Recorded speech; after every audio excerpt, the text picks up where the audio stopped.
Inaprubahan na ng komite sa Senado ang supplemental budget na gagamitin para makatulong sa pagbangon ng mga kababayan nating nasalanta ng bagyong Yolanda.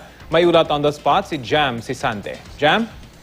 Yes, Rafi. Aprobado na nga in principle ng Senate Committee on Finance ang 14.6 billion pesos na supplemental budget na gagamitin ng gobyerno para sa mga biktima ng kalamidad kasama ang bagyong Yolanda.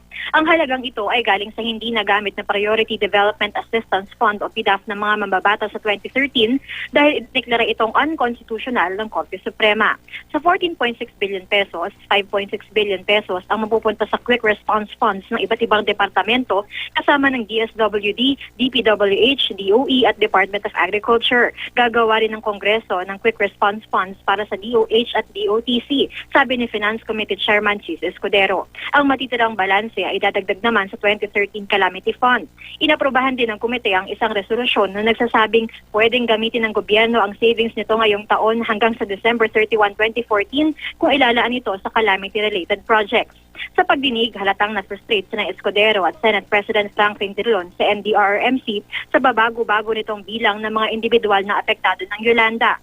Una nila, tila hindi malinaw kung ano ang definisyon ng NDRRMC na mga apektado. Tinanong din ng mga senador ang DSWD kung bakit para sa 2 araw lang ang binibigay na relief goods sa mga nasaranta.